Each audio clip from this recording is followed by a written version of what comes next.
I just realized I did a full introduction and my mic was muted. So, good afternoon all. Thank you for joining us. I am Melissa Kabam, And I'm here on day 2, I should say, show 2 of Her Warrior, a product that is very dear to me in many ways. So let me just give you a brief introduction about myself in terms of why this product means something to me. A couple years ago, about 20 or so years, I was diagnosed with PCOS. And I was told that I was not going to be able to have kids. If I have to be really honest, that wasn't on my priority list at that point in time, so it didn't really matter whether or not I was going to have kids. But my symptoms were there and it was discomfort. Although I was diagnosed with PCOS, I was mistreated. So I was treated for my symptoms in isolation then. So I had the migraines, acne, the irregular periods, and everything else. So I have a child now. He's 8 years old, and I say I'm doing well. I am healthy and fit, in my opinion. And about 2 years ago, during the pandemic, I started to do more research because my acne, the main symptom that I experienced, was back in full fledged. I'm like, what's that all about? So I started to do a little bit more research, and in doing the research, I had conversations with women, and they were not doing as well as I was doing. And I wanted to do something to help them. And that's what this Her Warrior project is about. Helping women feel better about themselves and take control of their lives in terms of, educating themselves, finding people who they can talk to know that you're not alone in this journey. And there are people and there are things that you can do that to live a normal life. That's what this is all about. Research has shown that 1 in every 10 women has PCOS, and some of them, that's the ones who are diagnosed, but there are a few that have no idea. Then there are those who are underdiagnosed. So in having this program here, I reached out to a lot of people, including Dr. Joseph. And the reason why I selected Dr. Joseph was because in my research, she was the only physician in Trinidad and Tobago that I have seen, and there may be others, that I have seen who devotes a lot of time to educating women with PCOS. And that means a lot because I think the biggest thing for women with PCOS is having the information, having education, I guess evidence-based education that will help them make better choices. So without further ado, I am going to bring Dr. Joseph on, and then she's going to share about her story, and she's going to give us a lot of insights in terms of how we as PCOS warriors can fight this battle. So, good afternoon, Dr. Joseph. Good afternoon, Melissa. Thank you for having me. I'm really honored and flattered and everything to be invited on to your program. And I appreciate what you're doing for women. These type of forums, these type of open discussions is probably the main way that we're going to get in front of PCOS eventually, because we're behind at the moment. So thank you, and thanks for having me. You're most welcome. I know that your schedule is very busy. So I am happy that you were able to not take up too much of your time. Because I told you when we're doing let's see this, but just now we have a lot of questions from ladies directed at you specifically. And I'm like, wow. Okay, so I don't want to go in. I want to guys ask the questions that I have, and then we'll go into those questions. And if there anybody in the audience who have questions of their own, probably we'll open up the floor to that. So my first question, Dr. Joseph, is there are a lot of conflicted information out there. Is what really is PCOS? You say to people and you hear so many different definitions of what PCOS is. A lot of them say it has it's only regarding your ovaries. So pretty clear up. Well, PCOS in its origins was described since 1936 by a group of scientists, Dr. Stein and Leventhal.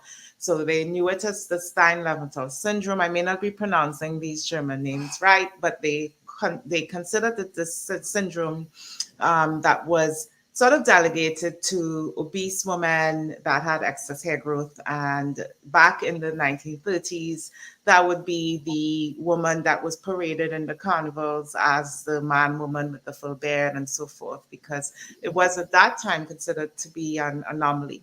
where this woman made excess male hormones. Fast forward now to the 2020s. I can't say that a lot more has really happened in the world of understanding PCOS since back then. But we do, I think, again, as I said, need more of these discussions to know what it is. So polycystic ovarian syndrome, if you Google it, you'll also see PCOD, which is polycystic ovarian disorder. I don't make a big distinction between the two, but really the syndrome is a collection of symptoms. You described your own issues with it. So I can have a room of 100 women with PCOS. I usually talk about it as an umbrella syndrome. 100 women under this umbrella, and they would all still have their unique versions of this syndrome.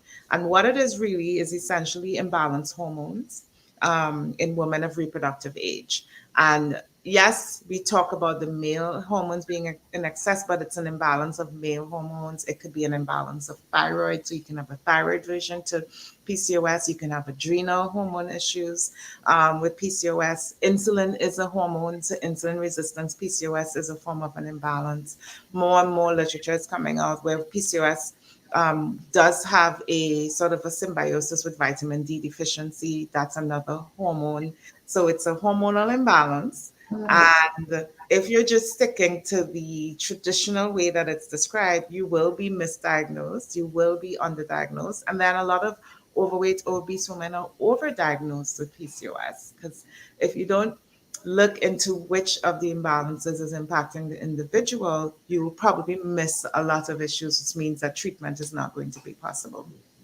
Oh, and that explains a lot in terms of PCOS and what it means. As I said, people say, okay, because my doctor would say, Kat told me back then I had cysts, and now I don't have any. Person says, oh, you reversed PCOS. And I'm like,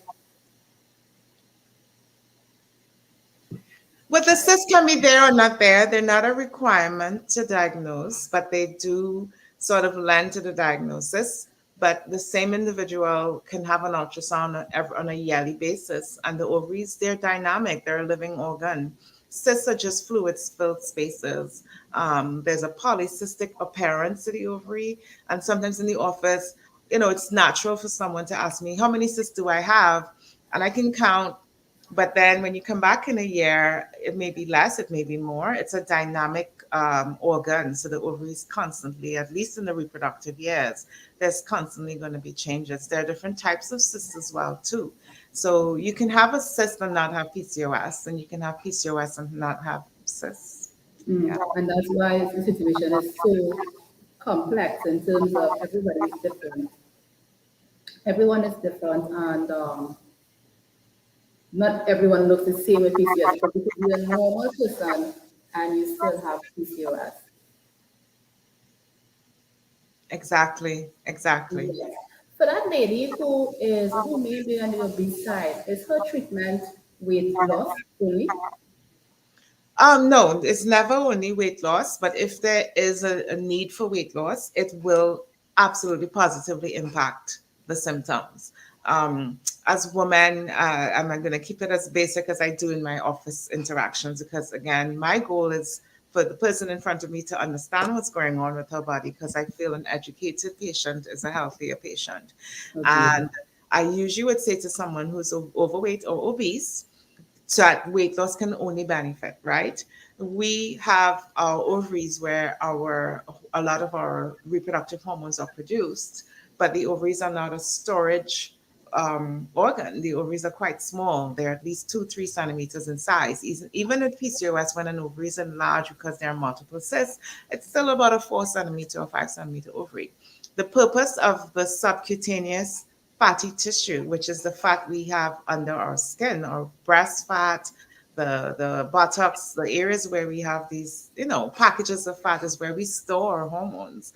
So with some of the insulin resistance type PCOS specifically, about 50% of women will suffer with obesity. And then the other 50%, they just really easily are going to gain weight because the more adipose or fatty tissue I have, right, the more excess storage is it's possible. So the capability of hastening the processes there as well. So when you lose weight with PCOS, if there's weight to be lost, then you are going to see an improvement in a lot of the symptoms that might be impacting you because of that excess storage.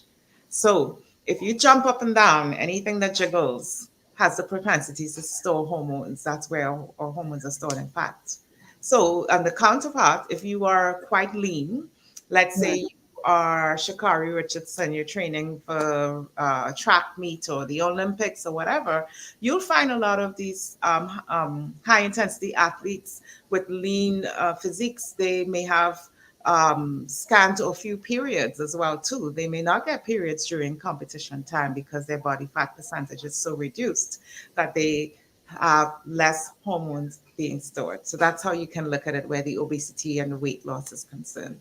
I have two questions and I don't even know which one to ask first. Sure. So, but directly with that question, in terms of does that have anything to do with the increase of their stress hormone? Of course. It Yeah. does because of their exercising and they're pushing themselves. It's increasing their stress, and that's why it may have. No, with the exercise more so is their body fat percentage. Let's Mm, say you are weight training, bodybuilding. So you literally, as a professional, would have a calculated goal as to how lean you want to be. You may find that woman may not have regular ovulation during that time when her body fat percentage is too low. So I have women sometimes that are quite thin, quite skinny, and they may not see regular period and ovulation patterns until they've actually improved on some of their body fat percentage. So I gave that example to sort of juxtapose an overweight person who has right. excess body fat percentage, excess hormonal storage. They will also have irregularities with their periods, but more so from excess estrogen exposure, thickened lining, their flow is heavier. They don't ovulate as they should because, again, there's that imbalance of stored hormones. Mm. The other question I had was I heard you mention, and I've seen this a lot of times when you're researching insulin resistance. Exactly what is that? Right. So, insulin is a hormone, and we cannot go but maybe a few minutes without insulin in our body. We would die. We need insulin. Insulin is important for pretty much every cell in the body. And it's the key. If you think of a key that unlocks a door, the cell wall is a door. The insulin is the key to unlock that door to usher in our glucose and that we break down from our meals. So it helps to shift sugar or glucose molecules into our cells where we need them and sort of shift it around. So after you've eaten a meal, your insulin levels should change and adjust to that meal to facilitate digestion and breaking down that meal to the very basic sugar molecules that we need in our cells. So with Mm, insulin resistance, that key and that door mechanism is off, right? It's dysfunctional. So your body is actually ignoring its own insulin. The pancreas has been making insulin since you were in your mommy's tummy. It's designed to do so. But there's this resistance that we still need more information as to why some people get it and what's the root cause of it. It does have a genetic component to it for sure. And then, of course, it's a version of one of the types of manifestations of PCOS. When that key system is broken, your body keeps producing insulin, but it's not working. So you end up with excess circulating insulin in your bloodstream, which causes problems. And this is the version of PCOS where you would see skin changes with insulin resistant PCOS. Acanthosis, which is that thicker, raised, dark, velvety texture skin right. that's that, and it's quite embarrassing. It's not cosmetically pleasing. Kids get it, kids get teased. People think it's a dirty neck. It's not. People buy all these products to bleach the skin, and it's an internal issue. And it's a manifestation of I've been walking around just churning out more insulin that my body is not using. Another sign of insulin resistance is crops of skin tags popping up all over the body. Those are signs as well too that there's insulin being produced that's not being responded to or not being used. And the downside of that is you're not burning the sugars that you normally would. So your metabolism is off. And you actually, with insulin resistance PCOS, you crave more sugar because there's this very evil sort of roller coaster ride that keeps churning. So your insulin is churning, being produced in excessive amounts. It's not being used. Your body is trying to process all this sugar, and then it ends up rolling into craving more sugar, if that makes sense. That makes a lot of sense. And I'm just, I know a lot of people go and they take cosmetic actions towards moving those warts or those tags. Tags, yes. And also with the skin, Acanthosis, which is reversible. yes, it Once is. you improve the insulin resistance, once you lose the weight, if weight needs to be lost, the acanthosis improves. It happens in the armpits, under the breast, the groin, areas where there's folded skin, but it Yes. is reversible, and it's a clear sign to me in the office when I see, even the cheekbones, some women get it. I can see when treatments are actually working, or the dermatologist will see, oh, great, your insulin resistance is improving, because you literally would see the acanthosis resolve, reverse itself and resolve. I think that's great news. That is fantastic news to me because it's like you spend a lot of money on products and you realizing you're not winning. You get frustrated. Yeah. Just treating your insulin will save you money, basically, kind of way. Yes. Um, And saving your long-term health risk, because yes, if you're in your 20s and your 30s and you have insulin resistance, then even long after your last period has ended, you will still be at risk, or actually dealing with long-term chronic cardiovascular disorders and stroke risk and diabetes and poor circulation issues and so forth, because of the chronic exposure to this condition. wow.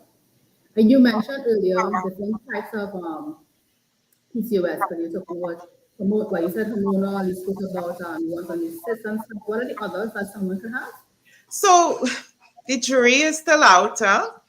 PCOS, if you do the research, depending on what region you're in, so there's scientists in India that's putting stuff out. But a lot of stuff is cultural too. But Mm, what I know is the types of PCOS should be based on the symptoms, group them based on the symptoms, because mm, that way, as you rightfully said, your doctor was treating you each symptom separate. yep. As we start to group them together, then obviously the treatments would be more impactful and more effective, and you would see a better change, if you understand. So for right now, the global community has a majority acceptance that there's insulin resistant PCOS with diabetes risk. Obesity is higher in this group as well too. All the other features of PCOS could blend in, right? You can have acne issues, you can have fertility concerns and so forth. But with insulin resistance, it's absolutely, we would see your fasting insulin levels on blood screening are quite high. We would see your hemoglobin A1C, which looks at your daily average sugars for the past 90 days. You might have already diabetes or pre-diabetes. So that's insulin resistance. Then there's inflammatory PCOS, which has a lot more room for studies and more science to sort of prop this one up. But it makes sense that with inflammatory PCOS, inflammation in the body, right? So triggers are more so what with any autoimmune or inflammatory disorder, you have triggers, whether it's lupus or MS or so forth, some things would trigger your symptoms. So with inflammatory PCOS, white sugar might be your trigger, or processed foods might be your trigger. And once you stay away from that, then you actually find your PCOS is more balanced. So that person may respond to the PCOS diet that you see all over Pinterest and social media much better than the insulin resistant person who's trying the same approach with But the not low getting the inflammation. Exactly, but not addressing the issue. Then there is adrenal PCOS. The adrenal glands, they are quite tiny. They sit like little ice caps at the top of both of your kidneys. They do a lot. Just like the ovaries, they're quite small. They churn out a lot of different forms of hormones, including your cortisol, your stress hormone, your adrenal cortisol, a lot of hormones that from the first breath you made at birth, these hormones are in effect. So with the adrenal PCOS, we find more so this is a young lady who she has exams on campus, finals and on campus, periods go. Traveling, the periods are gone. High stress situations trigger those symptoms as well too.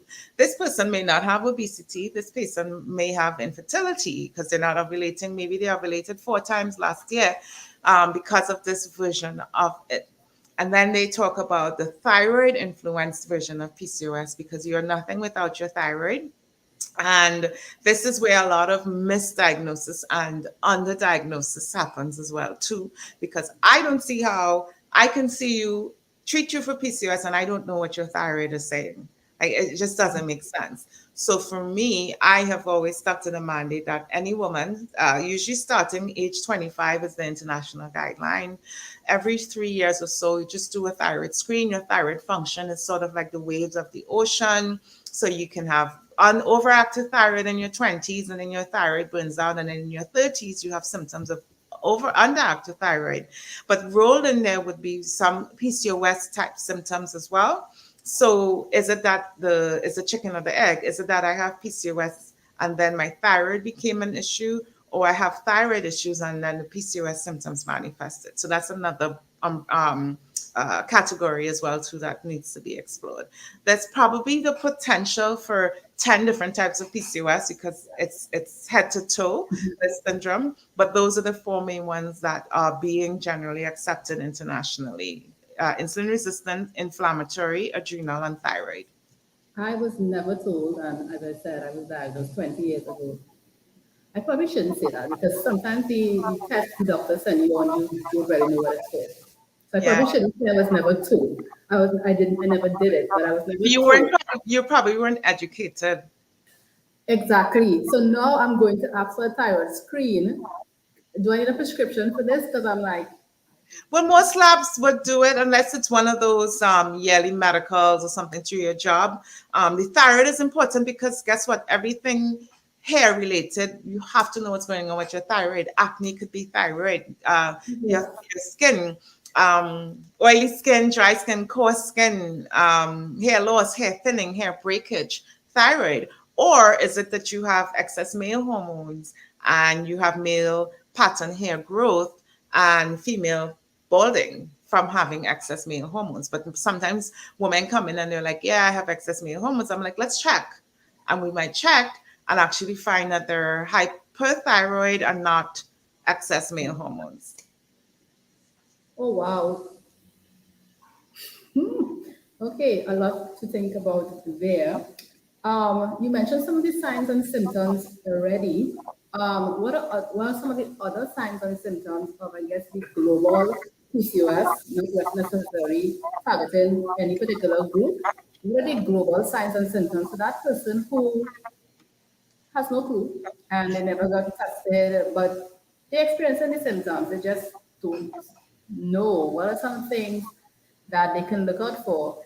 I can tell you why I went to the doctor. I started to go to the doctor because of missed periods back then. It was missed period, and when it did come, it was long, as in excessively long. To date, I still have periods over 9 days. I don't know why that's normal, Hmm. but it's there, and I'm happy when it comes. So I'm like, okay, you're here, amen. But it's not. It's on time, and it's about 9 days, 7 to 9 days. So I don't really make a big fuss. But so that person, like me, Right. So yeah, with regards to the period is on the top tier on the list of symptoms in terms of PCOS. Some studies really say you must have irregularities of the periods to be diagnosed. But again, you could have irregularities in your 20s, get a better control of it, and have regular periods in your 30s. It doesn't mean you don't have PCOS anymore. But menstrual irregularities of any kind, you also have to understand that you can have regularly irregular periods, which is what you just described in a way. So, yeah, I'm irregular, but it's regular for me. So I'm regularly irregular. And when a lot of times, even without explaining what that means, when I say it to the person that gets that type of period, they're like, ah, yeah, that's me. It's irregular, but it's regular for me, which yeah. is important. And that's why when we use a terminology to describe what periods are, there's windows, right? 21 to 35 day cycles. Now they've extended to 38-day cycles. Is still considered normal.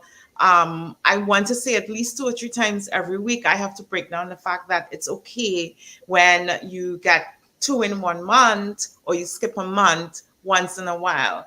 The reason being, your ovaries are not looking at your calendar or your clock, right? So a lot of times your ovaries are just creating hormonal changes and shifts, and then your body, your uterus responds, and you have a period if you don't get fertilized, if your egg doesn't be fertilized. However, some months are long, some months are short. So in my career doing this, bet your dollar, I always get somebody that says, "Oh, February is weird." Yeah, February is weird. January, I had 2 periods in January. Yeah, probably January 1st or 2nd, and then January 27th. It's a long month. And then February's boof is gone. And then March, your period is back again. So when you look and track, you would actually see where that's regular, right? And then to the end of the year, again, it happens somewhere around September. August is long, September is shorter. When you think it out, you probably would miss a month, right? So that's outside of the world of PCOS. Within the world of PCOS, you can be irregular or regularly irregular. So I have patients who are every 46 days, and that's just what we've accepted. And it's not in the textbook, but you're special, right? So as long as you know what's normal. But your theme for today is it's really what lends to this, because self-awareness is the key with all of these symptoms, understanding what's normal for me, because again, I could be in a room of 100 women with PCOS and everyone will have a little nuance to what their symptoms are. But in general, irregular periods, and then the excess male hormone part of it, hair loss, female pattern balding, which is the newest term they've settled on, because with a lot of the I guess social what's the word I'm looking for? You feel embarrassed with hair loss and balding and hair thinning, right? And so you have a lot of self-esteem issues. So now they settled on the term of female pattern balding, because they used to call it male pattern hair loss, which is instigating you're a man and all of these things.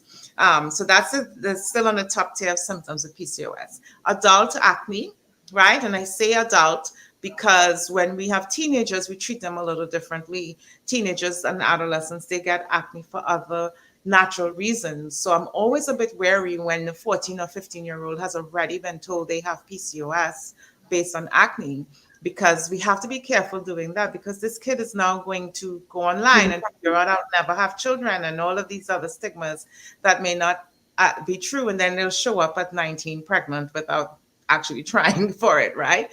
So acne is one of those things there. The acanthosis I spoke about, the skin changes, the skin tags. Also, what's big and not really addressed is depression and anxiety and response to stress. I do PCOS lives on most Wednesdays. I haven't been making it to all Wednesdays, but I did do one on anxiety and depression recently. I did one last year, and I'm going to keep talking about it because the evidence and the proof is there. It makes sense, right? That yes, there's PMS windows in a natural, normal ovulatory cycle. And if I haven't ovulated since July, so I didn't ovulate August, I'm into September, even though I'm not experiencing PMS, doesn't it make sense that without ovulation, not having a period, I'm actually living PMS? You know, I'm not getting that relief that the period brings, which is what PMS is defined as, these grouping of mood swings and mood disorders and high emotions and feeling sad and easily triggered and poor sleep, cranky, irritable, menstrual headache. And in the definition of PMS, your period arrives, and by cycle day 2, the bleed day 2, your symptoms have lifted. So what if I have PCOS and I'm ignoring those and I just haven't had a period because it's delayed? So those are other factors as well too. Low libido, women with PCOS tend to sometimes suffer more frequent yeast infections. Yeah. Of course, because again, these hormones naturally cycling would be taking care of certain natural processes. And that would also in the back end link back to the insulin resistance, high sugar levels, all of those things. So the list goes on: obesity, excessive weight gain, which also impacts sleep. Insomnia in PCOS is a factor. Sleep apnea is a condition that not many women think of, but that's when you have a really bad snoring issue, because with PCOS, with excessive weight gain, the weight gain tends to be quite central. Skinny arms, central weight gain, and that disturbs the way that you move oxygen during sleep. So sleep apnea, daytime fogginess, brain fog, poor mental performance at work, excess sleepiness, lack of energy. You can't exercise. All of that because you didn't sleep well and you're not sleeping well every night. I can go on. I don't know. You want to stop? I hope these ladies are listening, because you mentioned so many symptoms there that uh, misdiagnosed or misread for other things. Yes. Then, yeast infection. Wow. Yes. Low libido, that is usually disguised as you're not interested in a gentleman, and that it has nothing to do with you, chap. It's just, Yes. whoa. Well, when you ovulate, the ovulatory window, it's actually where woman's libido does peak. There's an estrogen surge that happens. There's a little surge of testosterone that we get, like a kick of testosterone to improve our performance sexually, sex drive, because naturally the mother nature just wants that egg to get fertilized. Like any other creature in mother nature, we do have this window of heightened libido. So if I'm not ovulating regularly because I have imbalances or I have all these other things rolled in, then that might be impacted. Okay. What age should someone be diagnosed? You said 25, but could someone be diagnosed earlier than 25? And is there a cap? With what? PCOS. Could you have PCOS in your Oh, 25 was thyroid screening. Okay, Like how okay. like how they have guidelines to say pap smears start at 21. You should Yes. start routine just thyroid screening across the board. Men should also have their thyroid screen as well too. But the age of diagnosis of PCOS, I don't know if I've ever been asked that question, because the age of diagnosis would really just depend on the age of when the symptoms have manifested to the point where there's an issue, right? Okay. I'm always careful, like I said, with adolescents. Now, adolescents can have PCOS. It's real. It's there. The PCOS features, they can happen as early as 15 or 16. But I usually try not to pin and attach a label until at least 19, 20, 21, when we get to see, because a lot of times menstrual irregularities are quite normal in teenagers, 15, 16 year olds. Body weight changes, a lot is happening in a teenager. So I try not to throw the birth control pill at them unless if it's absolutely needed. I try to work around the symptoms and then know that, okay, if this is PCOS, we'll actually officially declare it at a more mature age, 20 to 21, but manage the symptoms, because this could also just be adolescence. Understood. And what about, is there a cap? Could PCOS, will PCOS continue, or will PCOS impact your menopause stages? Would that make it worse? Absolutely. In some really concerning ways, it can. If you have had PCOS and it wasn't diagnosed, or you know you had it and it wasn't managed well, you might be entering your menopausal stage with some added risk. Polycystic ovarian syndrome, where you don't ovulate and you may not menstruate regularly, if it's ignored, you can start in your late 40s having growths in the womb called polyps or endometrial polyps, or you can have early stages of endometrial or uterine cancer develop because there has not been a routine enough shedding of the lining of the womb. So, polycystic ovarian syndrome, where there's excess estrogen triggering thicker lining growth in the uterus, can have a risk of uterine cancer, which can develop even in your mid to late 30s. And that's why it's important to know that it's a must really to have at least 4 periods per year So every 90 days, you should shed that lining, because scientifically, we know that if this person is going on with one period a year or one every 2 years or so forth, if their lining is thickening and not shedding, they are at risk for malignancy in the uterus in their later years. Now, if you're not having menses and the lining is not thickening up, that risk isn't there. We still investigate why your menses have stopped, why you're not getting them for a whole year, and so forth. So it still needs to be evaluated. But if it has to do with the lining growing and not shedding, the risk of cancer is there. Insulin resistance will lead to diabetes. Diabetes is multisystemic, so the risk of diabetes in menopause is much higher for women with polycystic ovarian syndrome. The other things that are there that are not well discussed, if you've had PCOS and, like you described, 9-day periods. So if you start your period at age 12 and you go into menopause at age 52, you've had 40 years of periods where you would have bled, give or take 7 to 9 days every month for 40 years. That's quite a bit. So you probably may have some chronic anemia, low blood count, constantly behind the eight ball, constantly behind on your iron levels. So I just told a close friend about this because she has anemia. We see women in their 50s, 60s who've ended the period who have now had to deal with heart issues, cardiac issues, heart strain, really, where their heart walls have just, over many years of being so anemic, they actually have developed a cardiomyopathy where the heart doesn't function as well as it should. And the medical community still doesn't connect the fact that, hey, this 55-year-old who has to take cardiac muscle medications that they have to take daily to help the muscles work better, to pump blood. She needs this because when she was in her 20s, 30s, 40s, she suffered with fibroids, or she hemorrhaged after every pregnancy. She was chronically anemic, bleeding 9 days every month, and now she's no longer bleeding, and nobody's thinking why this has happened to her heart.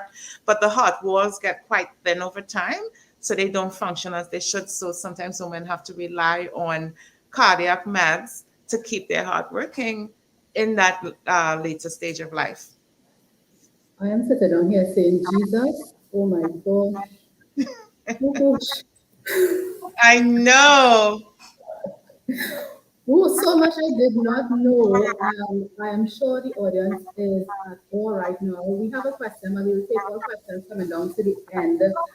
So I did see a question, and we'll ask it all at once. But, oh, doctor, wow, whoa, whoa, whoa. I was going to ask in terms of, we talk about misdiagnosed, overdiagnosed, and underdiagnosed and stuff. But how can somebody, because I've been to doctors already, a lot of them, whether they're gynecologist, regular GP, and they ask you a lot of questions, and sometimes you don't understand the reasoning behind why the doctor is asking you these questions. Um, and me as a patient may be frustrated as in, what do you mean? But you as a doctor, what kind of advice would you give the patient in terms of preparing to see their gynecologist when they're going to check on PCOS? Because there are things that you definitely want them to have some awareness of to help you better be able to send them on whatever test that is required. What are some of the things that you will be happy for on a day-to-day basis if we come to your office with? Well, the way I have it set up, my first initial intake is a longer visit, but it allows me to just try to just grab information from you, and then we Right. can sift through there and see who you've seen before, what's been done, and so forth. But my advice to you coming into a visit with a gynae is to have some form of a tracking system where you've tracked, right? You've tracked your concerns, not just when you have your periods, but what's going on with the rest of the month. You're coming into me for pelvic pain. One of the main things I'm going to ask is, when do you get this pain? In the last 6 months, was it mid-cycle? Was it every time you've had intercourse? Was it pre-period? Was it just at the period? Was it only on one specific day of the month, every month? And tracking is important because that is where the answer is going to lie, in the tracking. I think that's important. And then when you're coming into the visit, absolutely, it's okay to come with a reasonable list of questions. Reasonable being, We're not ever going to be able to sit for hours in an office setting and answer everything. And you also would have been coming into me having had multiple hours of Google time in the bank. So, a reasonable set of questions pertaining to your issue. And once in a while, if someone comes with like a double-sided page full of questions, I'll be like, we have to put a part two into this, because for me to best serve you, let's actually pick out the top 3 concerns you have and write them down, and we'll address them. But again, reasonable is the key there. The other thing in terms of coming into the gynae to prepare yourself is to be okay with being open. If I'm asking you your number of sexual partners, me personally, I really don't care. I don't even remember. I go on with the rest of the day. But in that moment, being open, I ask about sexual trauma, assault, depression, anxiety, panic attacks, because how are you going to get better if you don't disclose those things? And I have to get cues that, hey, Melissa needs a little professional help. She's not coping well, and she's not going to get healthier until she gets this other form of professional help, whether it's a derm referral, a psychologist referral, a nutritionist referral, a gym referral, whatever. We sometimes need to be open to needing that assistance and that professional help. And that openness is important as well, too, because sometimes people come to me closed off. Like, I've seen everybody, and they say this, they say, I've seen every doctor, and every doctor has done every test, and that's impossible, right? They're coming in with an open mind and accepting the knowledge that, hey, I may need some professional assistance in a few avenues to sort of group this condition and get control of it. That is good information, in terms of, especially with keeping track of your symptoms, not only the period, because most times we just keep track of our period. And when we go to the doctor, he's like, so what pain you experiencing? And like, on my left side, how often? Oh, no, when I ask how often, the other day, okay, yeah, sometimes it just come and go, and I had it the other day. I would never know when that was. And as a gynae, the tracking, self-awareness, right? This is what you've been posting about. Oh my God. People don't know their bowel habits, right? So you're in pain, and talking about this pain, and the pain is on my left side. Okay, when we get down to the bottom of it, it's more of a bowel issue. The colon is on the left side. There's other things going on. So that's why the tracking and being self-aware is important. Or every time I would have eaten white rice, I will have this issue. So tracking diets. You talk about migraines. Everyone that sits in front of me that talks about their migraines, when we have our follow-ups, I want to see your headache diary. I want to see what happens when you eat that macaroni pie with cheese, or you did full cream with your coffee, or you did that 3rd cup, that diary. Woman with bladder issues, I asked to track avoiding diary. Is it that every evening I have that 2nd cup of green tea and then I'm waking up at night? So you have to track, you have to be mindful of and then tracking a timeline is important, which is different to tracking symptoms. When you track a timeline, right? I have an 8-year-old son. When I conceived back then, what was I doing with my life? Oh my God, I was gymming. I was working in a better work environment. I went to bed. I did things. I was drinking. So when I have fertility consults, when you got pregnant that last time, let's look back at that timeline and see who you were then compared to who you are now. What did you weigh then? Was that your ideal fertility you, right? At that time of your life, what were you doing when you conceived? Wow. Things we take for granted as a patient. We do. I'm sorry, I'm apologizing for all the women out there. Not needed. I'm a woman too. I get it. I'm apologizing. Oh, wow. Something you spoke on just now, and I was going to mention it. But with regards to gut information, I'm doing some research. I'm seeing PCOS. Someone is saying mac and cheese, they love it. You got it. I'm seeing PCOS related to gut information. And I guess that also leads to bowel problems. Of course. So one of the subtypes of PCOS, right? Inflammatory PCOS, I spoke about Right. triggers, whether you eat certain things or you have sensitivities to certain foods. Serotonin, which is the hormone that's actually produced to help our guts be happy. It's a happy hormone. They call the intestinal system the second brain, right? Because gut instinct is a real thing.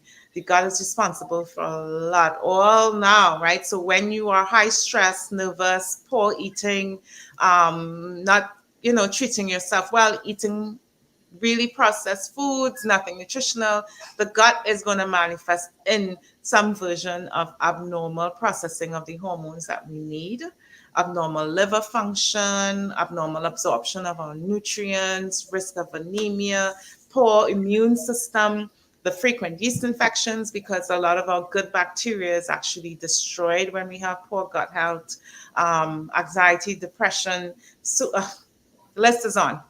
The list is on. Yeah, Yes. for So sure. absolutely. I did a three-part series on the gut, and I still know that I have to touch it again and touch it again and touch it again because it's quite complicated. But That's why I again, talk a lot about probiotics and things to heal the gut and so forth. right.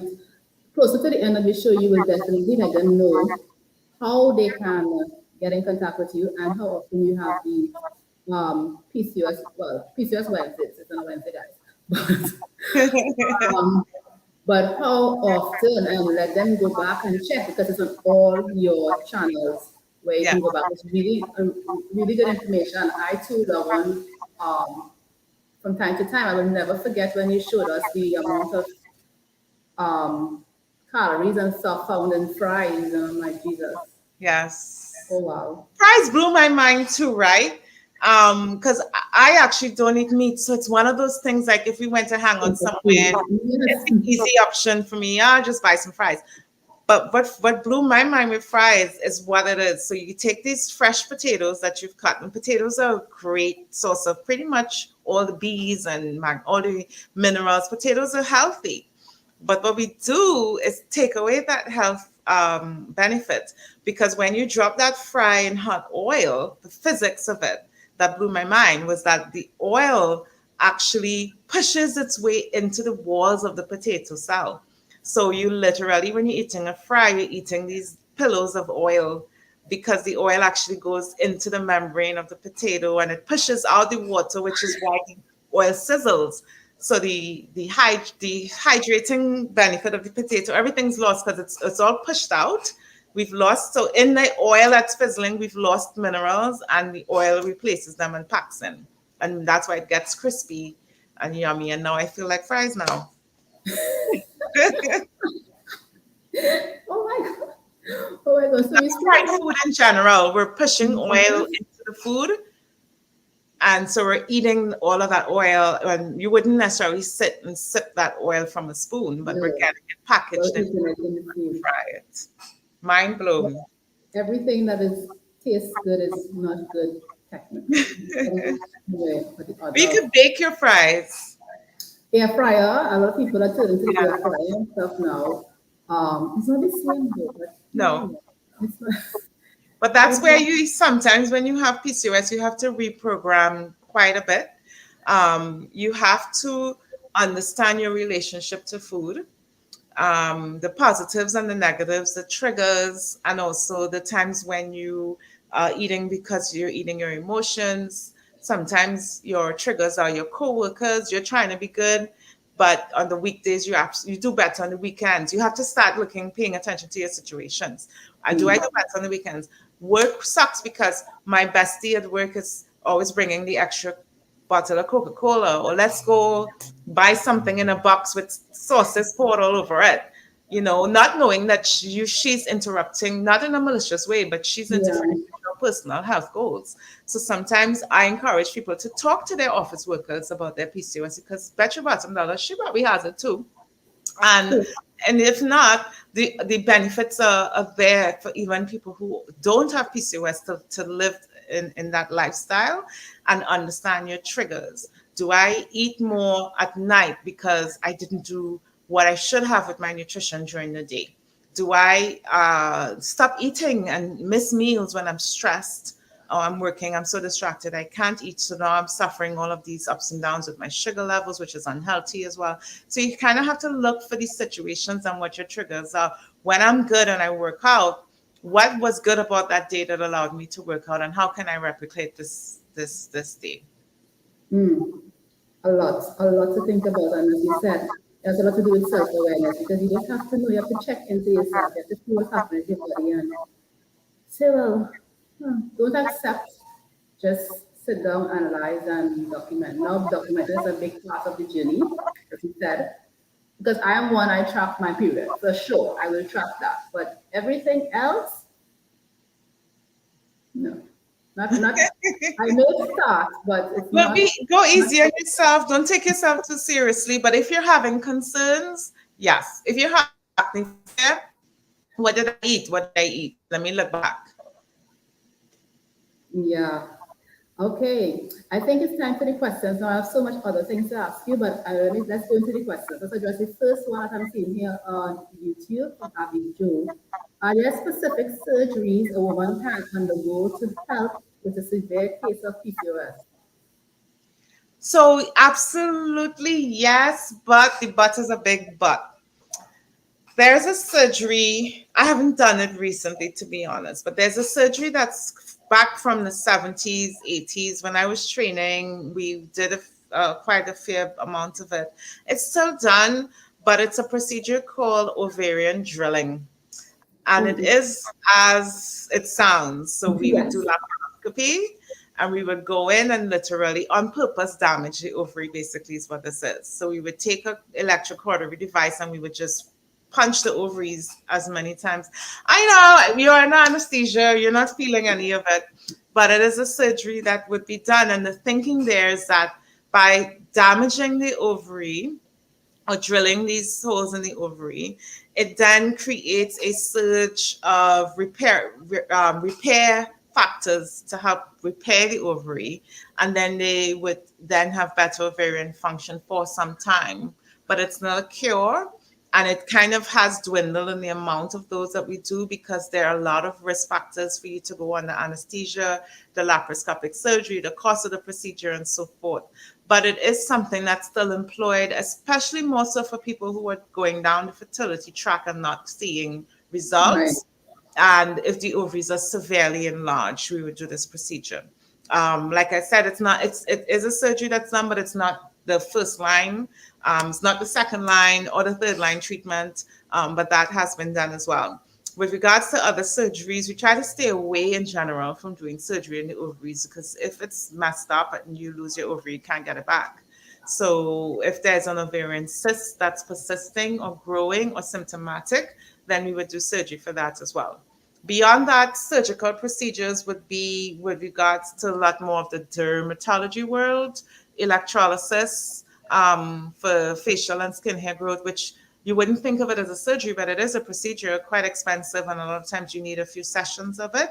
Laser procedures as well, so electrolysis, laser, um, hair transplantations, and so forth. Women with PCOS might undergo those type of procedures as well too.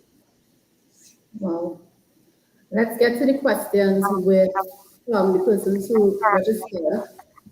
So I'm just going to put it up on the screen one by one. I am just sharing it as we go in no particular order. So guys, if you do have any questions for Dr. Joseph, now is the time. We have a short span with us, so now is the time.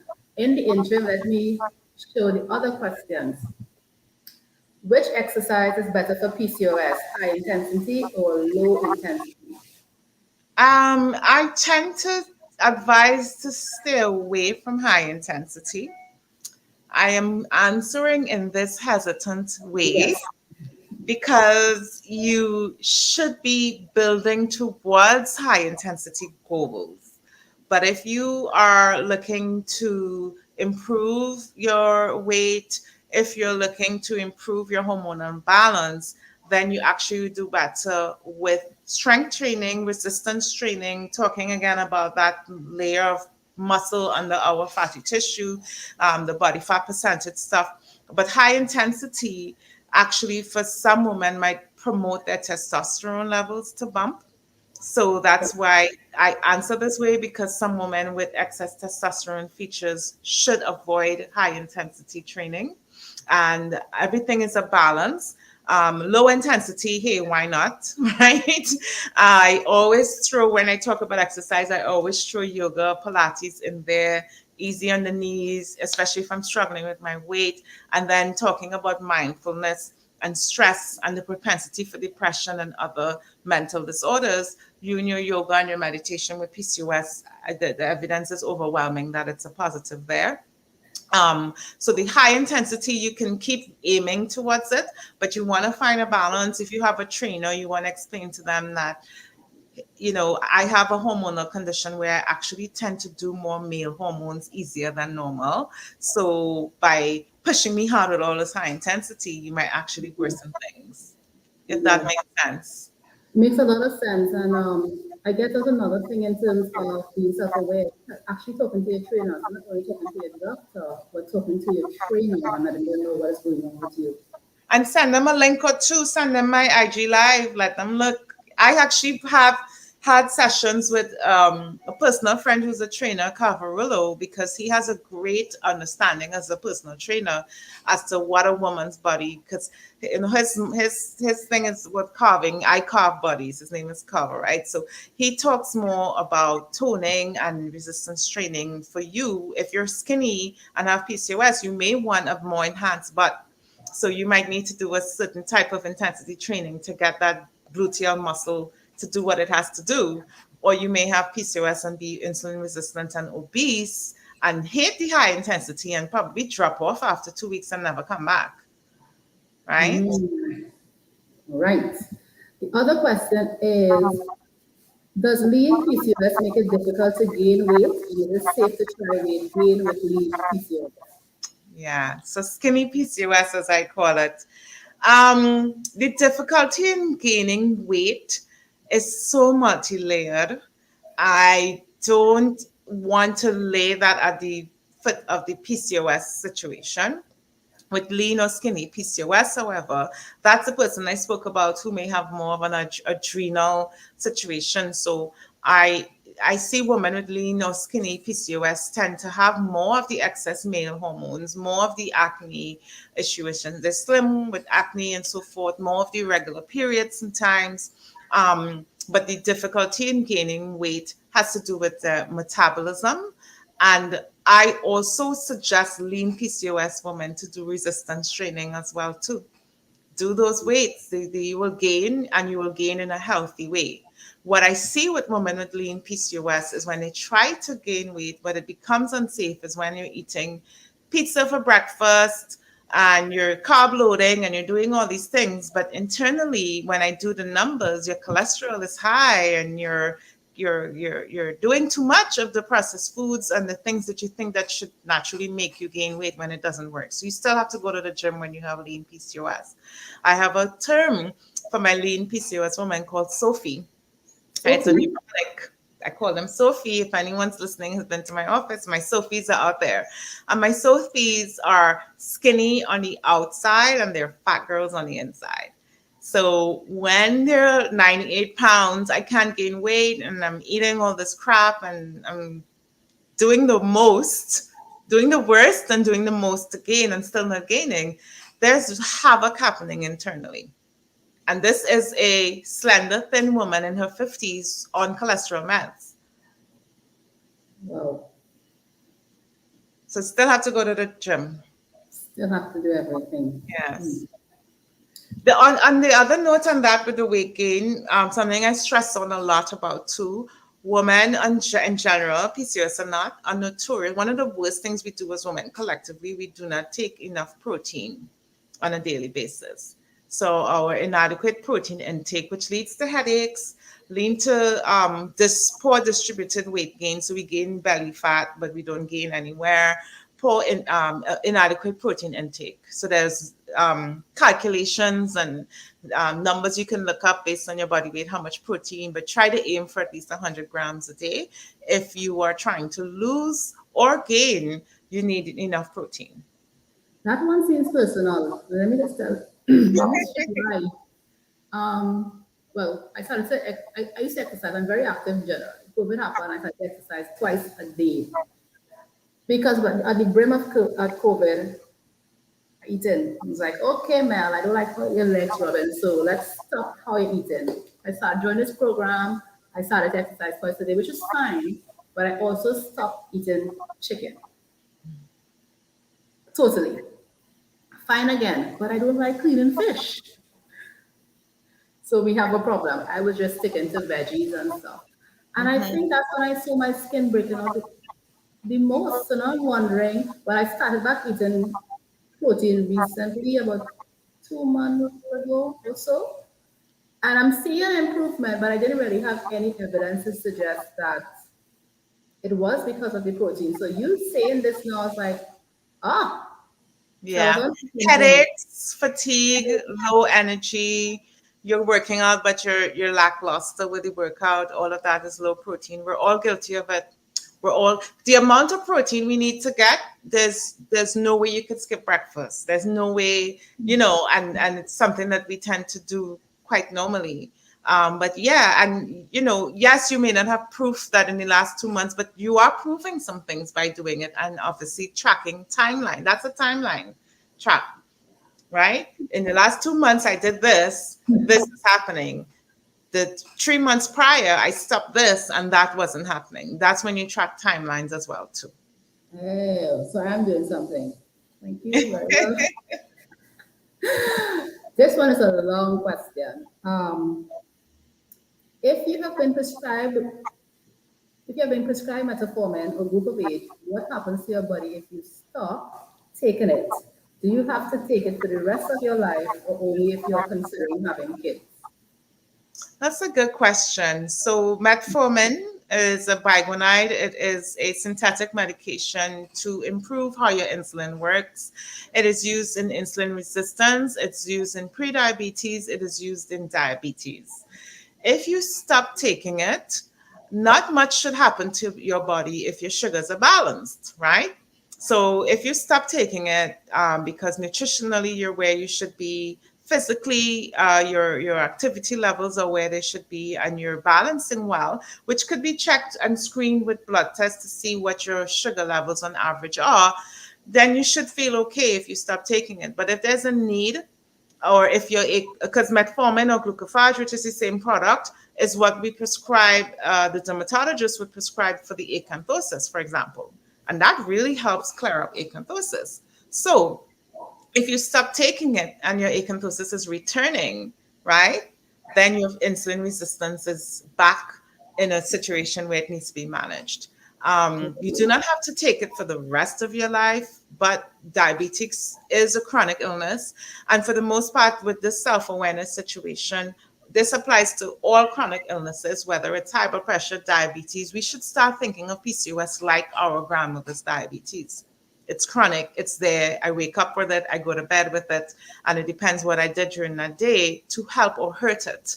As you would think about that blood pressure, diabetes, even lupus, rheumatoid arthritis, any chronic illness, you would need to know how I'm impacting that illness and whether I need to go back on the metformin because now I'm in a stage where it's actually not being well controlled. So is it lifetime use? Probably not, but obviously if there's changes in your life, changes in your situation, you might need to go back on it.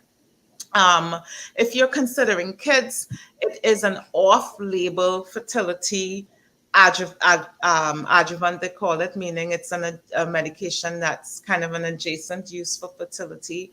By improving insulin resistance and insulin resistant PCOS, we are improving ovulation improves fertility chances.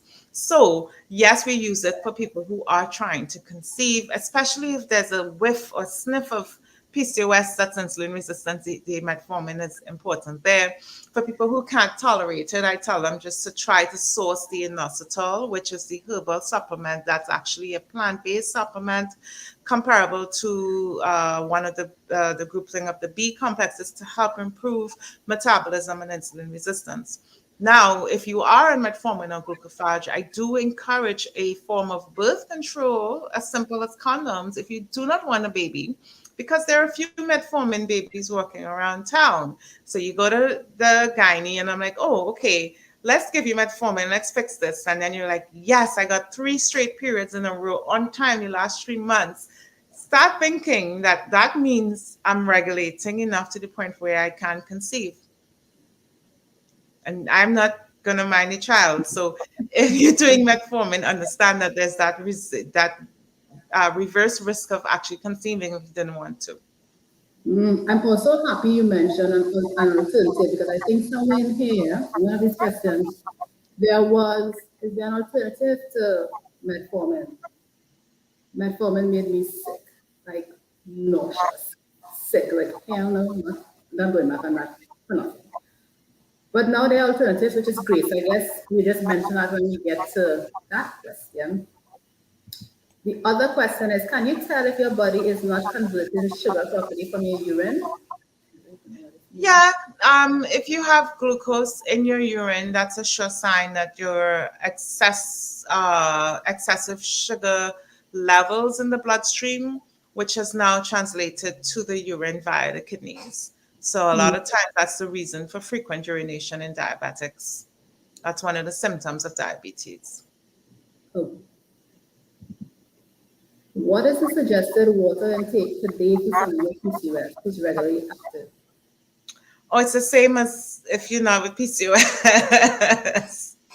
Definitely try to get the water. You don't want to overdo water intake. So one rule of thumb is to aim for 32 liters, try to get up to the 64, which is your 8 glasses.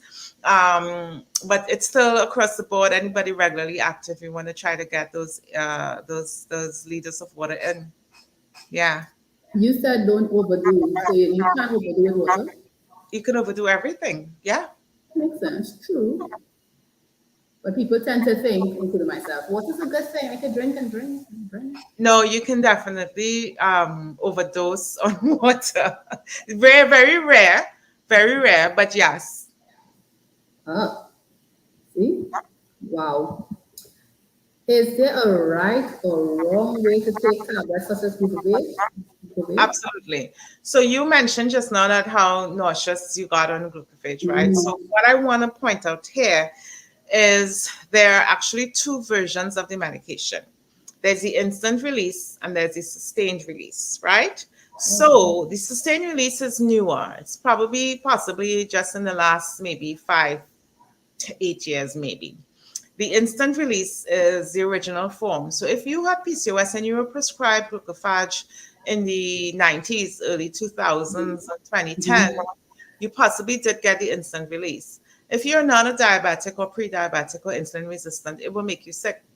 It brings the sugar from wherever it is down within the next 2 hours after you would have taken it. So they developed the sustained release, which is actually now in the forefront for women with PCOS who typically don't have diabetes, who typically don't need their sugar to go from everything to nothing so readily. So if I'm a diabetic and I'm about to eat this meal in front of me right now, I would need the instant release to work. The sustained release works over the preceding 24 hours, the following 24 hours, sorry. So if I have PCOS, I might do better with the sustained release if I don't have the need for that sugar clearance to happen. But even on the sustained release, the side effects are there. Glucophage or metformin works in 2 ways in our body. It works in the liver, where it blocks gluconeogenesis, which is the formation of glucose molecules in the liver. So it works in the liver there. So it lowers the sugar that way, right? It blocks how much sugar molecules enter into because insulin, remember, unlocks the key and the sugar goes there. So it works in the liver there. And then the second place it works is in the small intestine. It blocks the reabsorption. So after we've eaten digested foods, things are absorbed through the intestine. So it blocks the reabsorption of certain things, including fat. So when I speak to people about their side effects with glucophage, one of the main ones, let's talk about nausea. Should you even have been on it? I don't know. Was it the instant release one? I don't know. But the nausea could have been due to that. Or if you should be on it, and you took it at 7 o'clock last night, it's still going to have effect until 7 o'clock tomorrow night. Did I skip breakfast because I was late and I had a meeting with my boss and I didn't eat anything until 4 in the afternoon? Yeah, I'm going to be nauseous. I'm going to have a headache. I'm going to feel faint, dizzy, clammy, all the low sugar symptoms because I took the glucophage, but I didn't eat sufficiently. You actually have to eat on schedule when you're on this medication. Just like any diabetic, you can't have your Vicky eating habits and be on glucophage. You will feel sick, right?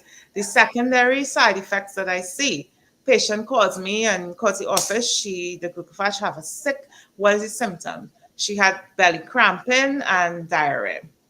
Okay, let's tracking. What did you have yesterday? Well, doctor, like my Haagen-Dazs. All right, so Haagen-Dazs, dairy, fat loaded, all this fat. Yeah, you're going to have diarrhea because your intestines on the glucophage didn't reabsorb all that fat, which is where glucophage does help with weight loss. And the stool tends to, at first, especially the first 2 weeks that you're on it, your body's adjusting to these two systems being impacted. You will actually trap more fats in the lumen of the intestines. So you have that, not diarrhea, but a very soft stool that's more frequent. But if you adjust what you're eating while you're on glucophage and you stay away from the high fats and the processed foods, that's how you take away that symptom.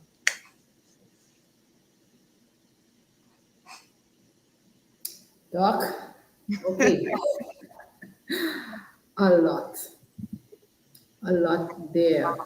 The other question, what additional supplements should someone with PCOS take to battle fatigue? Yeah, so the grab bag of supplements where that one is concerned, fatigue could be anemia. So if you don't know if you're anemic or not, you should get that checked. Fatigue could be thyroid. So if you don't know if you have a thyroid issue, you should get that checked because no supplements would fix that, right? But iron would help with fatigue if you're iron deficient, anemic. The B complex, so vitamin Bs are very important in women with PCOS. That includes folic acid, which is actually B5. Not B5, that's niacin. Folic acid is B6, I believe. But anyway, all the Bs, the thiamine, the B12, niacin, all the Bs, and the Bs work better when taken together. So B complex to boost energy would be important as well too. Fatigue could be vitamin D. I mean, this answer could Yeah, keep rolling on. yeah. Folic acid, vitamin D, B complex, magnesium is a big one for any woman with any sort of reproductive issue. In terms of supplements, the inositol works comparable to the insulin resistance, the glucophage for insulin resistance. But then there's also Vitex, which works more so for LH lowering. LH is the hormone that pushes the male excess hormones with the acne in the skin. So Vitex is another one.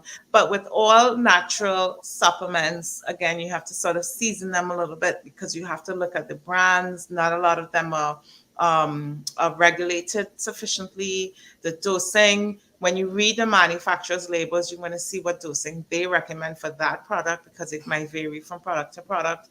And then also set a time by which you want to use this to see the impact of it, because you should give some time for natural supplements to work, but they should eventually be producing some effectiveness if you're going to keep purchasing them and using them. So you want to set a 3-month and then a 6-month window to know if this is effective or not for the issue you're trying to address. Again, very interesting. Hope that person is listening. Again, with metformin, does metformin cause dryness with the vagina, making it more necessary to use lubricants during sex? Right. I love vaginal dryness questions. I think fantastic. Does it cause it directly? Possibly not. PCOS in itself, I spoke about decreased libido during ovulation window is when you have the most amount of natural moistures and lubricants in the vagina. So if you're not ovulating regularly, which is why when you're on the birth control pill, vaginal dryness is an issue. But the discussion of vaginal dryness is multi-layered. So is it that the PCOS is causing the dryness? That's more possible than the metformin itself. But if you're dehydrated in general, let's say you're on metformin and you're having a lot of loose stools and you're not hydrating well, then possibly. But depression can cause vaginal dryness. Your relationship status, did your partner treat you well? Is there, issues in the relationship? Does he do dishes? Like, there's so many things that could cause vaginal dryness, including dishes in the sink, right? So, and then that's why I touch on past trauma. We have a lot of barriers when it comes to sex as women, from what we're told as children, what we're told from religion. That's a whole other show. That's a whole other Yeah, show. I know. Yeah, I know. Where am I? Are there any holistic approaches to coping with PCOS instead of just taking medications such as pill and metformin? I think you mentioned those. Well, the list of supplements definitely would go under holistic approaches: working out, exercise, eating well, avoiding toxic things, places, people's, right? Avoiding toxins. The herbal world is where you would want to live if you're trying a holistic approach. I would say, however, that a lot of times when I have patients that want to stick to holistic, they struggle with consistency. And you can't expect to say, I don't want any pills, I don't want anything, I'm going to stick to herbs, but you have to actually take them and be consistent with them. You do. And hers may take a longer time to work than the prescribed drugs. Right. That's why I said you have to set a window of time by which you kind of allow it to try to work and then see if it's effective for you. Right. Does having a timely or short period whilst diagnosed with PCOS mean that it's not as bad? I think you covered that also. Right. So the period is one of the markers we use to know if there's an issue related to ovulation, right? But to know if somebody's PCOS is bad or good, I try to avoid those type of words, because you may feel your PCOS is way worse because you're having a skin issue that's really just affecting your self-esteem and how you feel about yourself and what you see in the mirror. You might feel your PCOS is bad, whereas I might feel mine is bad because I could go 4 months without having a period. So I don't use a period as a marker. I actually look at the individual because, again, there's this umbrella of all these symptoms. So I can't tell somebody who's infertile that she has worse PCOS than somebody who is pre-diabetic with 6 kids. Makes sense. It makes sense also talking to your practitioner, your doctor, just to see how Yeah. you're going and traction. Yes. Can PCOS be really reversed with proper diet and nutrition? So I think it was yesterday. Yes, it was Friday. Yes, yesterday. Lovely patient in the office. We're having this chat, and I said, I wish I recorded you saying that, because she says, Doc, I realize whenever I work out and I eat right, it all works. And then she fell off and she gained back 7 pounds. And then she realized the period is doing the foolishness again. And she's coming back to the office like this. And I had to explain to her she was human and to just be easy on herself. And yes, she fell off, but look back at the timeline for when things were working. And the answer to this question specifically, I would say a resounding yes. Proper diet and nutrition. But as a doctor, we always add a but. So, but proper diet and nutrition actually will reverse PCOS, but there's no cure. And then there's still an element that is hard to conquer, especially where the skin features are concerned and the acne, because you can be doing your ultimate best and still have these issues. So I don't want to pin anyone into thinking that because they're still suffering symptoms that they're failing. Sometimes with the best nutrition and diet, PCOS is obviously still a concern. So it could reverse a lot of the symptoms, but not all, possibly. Right? I posted a few months back. I hope I say her name right. This actress, Kiki Palmer. Palmer, yes, She speaks yes. out quite a bit now in the last few years about her PCOS. She actually took all the makeup off and showed just how really inflamed her skin was and scarred and so forth. And she's an actress, she has personal trainers, she has personal chef, she's doing all these things and all these access to all these Hollywood doctors. And she still suffers quite a fair bit with her acne concerns. Like it just shows how anyone could have PCOS. It's not discriminatory at all, rich, poor, slim, thick. But the one thing that is it can play a serious part in your self-esteem and frustration. So, Yes. whoa, we're almost done. I think I'm seeing four more questions here, and I think we have two in YouTube. Oh wow. How long have we been in there? So I'm going to wrap it up now. What's the deal? How can I have no period and still experience the pain as I'm having one? Yeah, that sucks. One of the symptoms for some women with PCOS is pain in the ovaries, and it's quite a sharp pain. It's quite a discomfort. So that might be one of the types of pain that you're getting when you don't have the period, because your ovaries are literally just these heavy sacks full of cysts. Think of two bunches of grapes just sitting there, doing a lot of things but not doing everything right. So that pain is there. The second reason I would say also is if your period is delayed, you may have PMS symptoms. You might have bloating, cramping. You might keep feeling almost like you want to check to see if you go to the bathroom to keep checking. Everyone knows that feeling, but with PCOS, it's more common. And that's because the lining has thickened but not shed in the form of a period. The lining Right. will shed when an egg has been released that has not been fertilized and the egg dissolves. Then 2 weeks later, the lining sheds typically. That lining sitting in the wall of the uterus actually pushes the uterine wall. It kind of creates this discomfort, that bloating, that heavy feeling. All the symptoms are there, but no blood, and that's because the shed has not occurred. So there's two reasons for that type of pain, and yes, it sucks, but if you are delayed and you're having this pain, it means the period really does want to come. So you can just maybe try a few things. You can do lower body exercises, do your squats and lunges, have sex, orgasm. Lemon water is a big one for trying to help with that, alleviate these symptoms, help with the bloating, and absolutely facilitate the period coming. Turmeric, I speak about a lot. Ginger, I talk about a lot as well too. Cinnamon, all of those are anti-inflammatories that you find in the kitchen that will help as well too. And heat, heat, As in yes. the sun? Heat as in a heating pad on the lower back or Oh, tummy oh, if you have right. that pain and there's no period. Oh, okay. I have a, sorry. I'm active, slim, have beautiful skin, but I have a husky voice and more hair than usual on my body. Do I have PCOS? Well, you sound beautiful. But so this is where I would be curious to check a testosterone profile, simple blood testing. And then also there's a condition that's actually genetic where you have excess male hormones that are not related to PCOS, and it's called adult onset congenital adrenal hyperplasia. Do not Google this.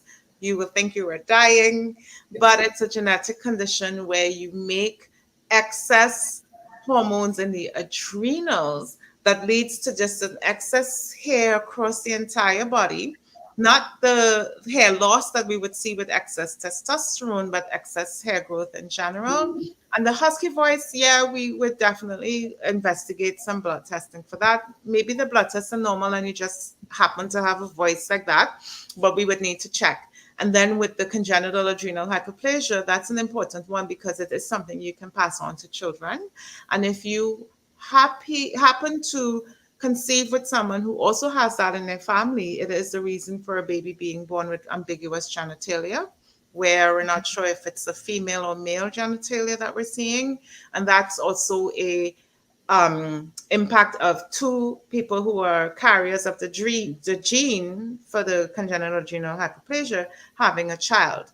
But the carrier of that gene may just have excessive body hair growth and higher male hormone levels from an adrenal issue that's inherited and not PCOS. The kicker is that person could also have PCOS. So So blood testing. the end story is please go get checked. Yes. Go go get checked. The other two questions that were sent, I think we covered it already. So I'm just going to YouTube, and there are no questions but comments. I've only heard of PCOS recently in my 40s. Oh, that's a question. What is the biggest reason why PCOS is What is the biggest reason why PCOS is misdiagnosed? I think the biggest reason would be it's complex. It's a complex condition, and we need more information on it. Your introduction today, you said it's 1 in every 10. That's what the textbook says. Yeah. I am working on a local study. We're going to be rolling it out hopefully soon enough because I migrated back to Trinidad from New York City, where it was every 1 in 10, maybe 1 in 10 to 12 was the world's populations. And then I came here, and it's like more the study that I have, the numbers I'm looking at based on my practice is 1 in every 3 to 4. That's one of my questions to you was Numbers are higher. from your career, how has the numbers of the diagnosed increased since you're in practice? So you just answered That's that. increased. Fibroids have increased. When I was in medical school, it was it was 50% of Black women. By the time I graduated, they shifted it to 60%. Now it's 80% of Black women in the Caribbean. PCOS is going to go through the similar evolution. So the barrier to being diagnosed is because it's quite complex, and also the medical community probably needs to be re-immersed in some forms of study and reacquainting themselves with the more updated findings internationally where PCOS is concerned, so we can recognize it easier. Too many doctors will see someone who's overweight or obese and be like, "You're too fat, you have PCOS, lose weight, you'll never have children." Or you are quite slim, you're never going to gain a pound, you're having irregular periods, and they're like, "Oh, you're too stressed, just go and relax yourself." Like there's no Yeah, science behind it because they're just sort of pegged into these stereotypes. yeah. But you answered my next question, and that was, do you think we are doing enough in the Caribbean and in Trinidad with regards to research and sensitizing persons on PCOS? And you just answered that question. Yeah, and there's a whole culture shift that's going to need to happen. One of the things I think everyone can relate to is, yes, PCOS is something we're all hearing about more commonly now. Did our grandmothers and great grandmothers have this problem? Probably not. The genetics and the genes is probably there on the line. But in their communities, in their time, couple generations back, they walked everywhere. They ate more organic. They didn't have fast food places with things in boxes with sauces poured over them. They ate less meat in general, a lot more plant-based and seafood, and the meat was organic, yard fowl and all of these other things. So those are things to look at. Those women in those generation had 18 children, so they didn't have some of the chronic exposure to excessive hormones that we are now dealing with as well, with delayed decisions to have children later and all of these other factors. So it's a whole culture shift that's needed. Our concept of Sunday lunch, these probably needs to be adjusted for Sunday lunch for PCOS, right? All of those factors. Or street food, if you have PCOS and you're trying to be good, there's nothing in the streets for you to eat. There's nothing in So the it's a restaurant. cultural shift that's needed. Most restaurants, there's nothing for you to eat. As you said, fries, because whilst I was on my no meat diet, give me some fries, please. Just because I'm also allergic to seafood, to shellfish. I'm also allergic to shellfish. So I'm like, what is your, please bring me some fries. But now I'm eating a bag of oils. Yes. What do I do? But it has been a pleasure speaking to you. We have been over our time. I want you to tell the audience all the other comments here was just applauding us in the good work that we are doing and great information. So I want to specifically thank you for taking the time out. And you just made when I said the reason why I sought you out was because you were the only doctor that I found who was actually addressing PCOS, and this conversation here solidified that for me. So Thank please you. don't think I'm going to be a nag and I'm like, doctor, I'm just going to send everybody your way because you to explain so many things that I myself did not know. And I'm like, and this is we speak about recent conversations with other doctors. The questions were just flat. And I'm like, what does that even mean? So I thank you on behalf of everybody for doing such a great job and helping us bring this thing under some sort of control. I want you to tell people now how they can reach you Guys, but after this conversation, she may be booked. I don't know if she's going to increase her practice hours, but Well, the practice is located in Woodbrook in Port of Spain on Rosalino Street. We're at 68 Rosalino. I actually don't, I'm a gynecologist, but I don't do obstetrics anymore. So it's been a long, long road of obstetrics. I have lost count of many babies. So I focus more so now on if you want to conceive, let's figure out what we need to do, get it done, get that heartbeat, and then you can go off and have your children or whatever. So we focus a lot on the woman. The name of the practice is Azalea Health Services. The azalea flower, again, self-awareness. For me, it's an important image because all of you are my azaleas in terms of the plant itself. It is a beautiful, delicate, usually pastel colored flower that's used for ornamental gardens in Japan and all the fancy botanical gardens worldwide, they use this flower, but it's actually not a flower like you would think of a rose. It's a bush. It's a shrub that happens to bear these flowers, but it has these very deep, gnarly roots that go quite down and good in the earth. So they use it as boundaries in a lot of parks and so forth.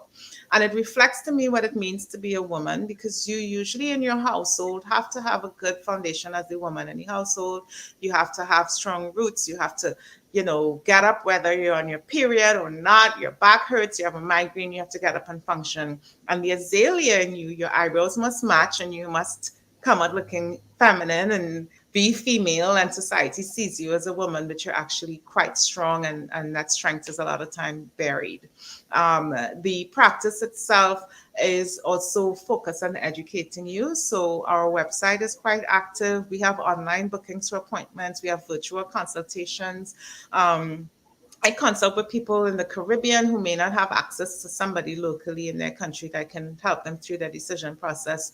I've managed fibroids, abnormal pap smears, pre-cancer risk, and so forth, ovarian cysts, and of course, getting you optimized for fertility as well too. You can find us on our posts, which is usually a blend of like educational stuff and relatable stuff on Facebook, Azalea Health on Facebook, Twitter, Azalea Doc, one at Twitter. Someone took we had to add a one at one point. And then on Instagram, Azalea Doc on Instagram. And we have a TikTok now as well, too. oh, Again, enough going on. tell me about it. But again, keep up the great work and Thank you. do reach out to us. I'm looking forward. I guess when you have the survey, you said you're going to launch the survey pretty soon. Do Yeah. share it my way I and have a definitely. team working on it. We're launching some information, and it's all based on the clients I would have seen from 2018 to 2021. That's great. That's great information too, especially locally, because as you said, the information we have is usually from the Western world. We're not really included in it. Right. So it would be great to have local information. I am so happy to have this conversation. Tell them about the live also. Right. So on most Wednesdays, I say most because on Wednesdays I also work at Port of Spain General Hospital. We have the first woman-only HIV clinic. So some Wednesdays I do PCOS Wednesday lives at 8 p.m. on Instagram, and it's topic based. There's been a lot of lives already. It blew my mind when I saw just how many, because I just do them, right? But on our Instagram profile, if you go to our IGTV section, you'd actually see the PCOS live series and fibroids, name anything PCOS you would see on there. And then the interactions with the public have just been amazing because a lot of people would be asking questions that they didn't really get enough of an explanation of on Google, because Google tends to confuse you. So the lives are there for that. And you can go back, you can watch them, pause, rewatch. You can go all the way back. And I would have touched on quite a few topics already if you go back. Yes, she did. So, Dr. Azalea, I want to thank you for, again, being a part of this initiative here for me. I hope that somebody in the audience would have gotten, at least been able to take away one thing that they can work on themselves for and in fighting PCOS. It begins with them. Um, I'm not ready to be doctored actually begins with you, the individual, and trying. Doctor already told us that we have to be aware of what's going on in our body and tracking. A simple question as your bowel movement. Listen here, now it's right here in my head. Simple questions like that, just knowing what is happening with you, taking record of it, and not taking things for granted, even being prepared and going to your doctor with some reasonable amount of questions, guys. So, Dr. Joseph, it was a pleasure chatting with you. Thank Continue you. doing great work, and we will be in touch. Thank you, guys. You were a great audience. Thank you so much, Doctor. All right. Enjoy and good luck with the rest of your endeavor. This is awesome, Melissa. Thank Thank you. you so much. Bye. Bye bye.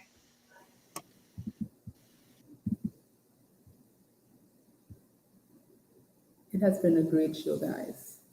Thank you. You were a great audience. I am trying now to put on my outro.